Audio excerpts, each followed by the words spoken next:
저는 이번 이재명 대표의 무죄 선고 이후 유시민 작가께서 예언하신 부분이 하나씩 이루어지는 것을 보고 윤석열의 운명도 예측하신 것이 적중할 것 같습니다. 이재명 대표께서 왜 대통령이 될 수밖에 없는지 주요 부분 보고 드립니다. 국회의원은 당선과 동시에 재선을 위한 활동을 시작한다. 국힘당 국회의원은 대다수가 정치업자다. 정치업자에게 재선보다 중요한 일은 없다. 대통령 때문에 재선 가도에 빨간불이 들어오면 정치적 신이나 동지애 같은 것은 의미가 없다. 이르면 지방선거 전에 윤석열에게 탈당을 요구하고 탈당하면 석고대죄를 하라고 할 것이다. 민심이 압도적으로 탄핵을 요구한 경우에는 탈당 여부와 무관하게 여당 의원 일부가 탄핵 대열에 가담한다. 인기 없는 대통령을 패대기쳐 정치적 이익을 얻을 수 있다면 차기 대선을 노리는 야심가들은 냉정하게 선을 그을 것이다. 108명의 여당 국회의원은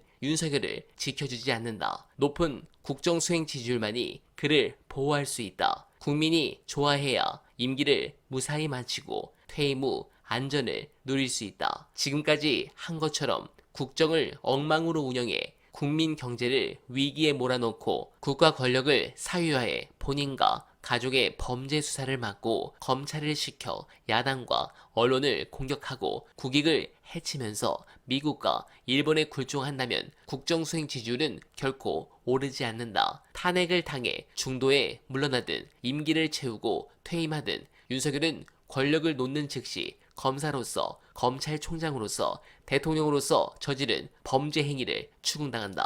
검찰의 수사와 기소를 피하지 못한다. 형사법정에 서야 하고 유죄 선고를 받아 교도소에 갈 수도 있다. 형사처벌을 면한다 해도 만인의 손가락질을 받으며 비루한 여생을 보낼 것이다. 하늘의 도가 있어서가 아니다. 인간의 본성과 정치의 생리가 그렇게 만든다. 네, 공감합니다. 그리고 그 마지막 마침표는 이재명 대표께서 찍으실 겁니다. 관련해 다시 들어도 명문인 영상 보시고 이어가 보겠습니다. 이재명 대표를 보면 밑바닥에서 시작해서 대통령 후보 제1야당 대표 총선에서 압승을 거둔 제1야당 대표의 자리까지 오는 동안에요. 정말 많은 사람들과 서로 다른 환경에서 마주치면서 만나고 헤어지고 잃고 떠나오고 그 과정에서 상처 입고 오류를 저지르고 이렇게 하면서 여기까지 왔어요. 저는 한 사람의 인생을 보면서 그 사람의 인생 속에 우리 현대사를 볼 수 있었고요. 그래서 저 사람이 정말 상처가 많은 사람이고 그 상처 중에는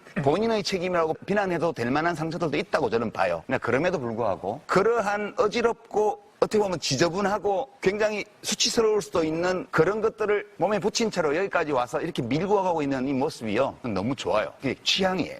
그리고 저런 사람이 우리 정치의 이 각박한 현실 속에서 존재하고 있다는 것이 저는 좀 기적 같다는 느낌도 가지고요. 저 사람이 법원에 가서 정치적으로 죽어도 어쩔 수 없다. 그거는 그의 운명이다. 안 죽고 살아남아서 또 가면 그것도 그의 운명이다. 이렇게 그냥 저는 떠난 사람으로서 정치를 이렇게 보고 있습니다. 이 사람이 또 한 법위를 넘어갔구나. 정치적으로. 그렇게 저는 봤어요. 네, 너무 감동적입니다. 사실 저는 희극인은 아니지만 여러분들을 꼭 기쁘게 해드리고 싶다는 욕망이 있습니다. 제 방송을 보시고 여러분들이 기쁘게 보시며 댓글을 남기신다면 얼마나 좋을까 생각하며 방송을 만듭니다. 그 정점은 당연 이재명 대표의 대통령 당선과 윤두창의 구속영장 인용일 것입니다. 그날까지 언알바는 더욱 노력하겠습니다. 여러분들께서도 힘을 더 내시길 응원드립니다. 그런 의미로 소중한 언알바 정기 후원 부탁드리며 언알바는 이만 인사드립니다.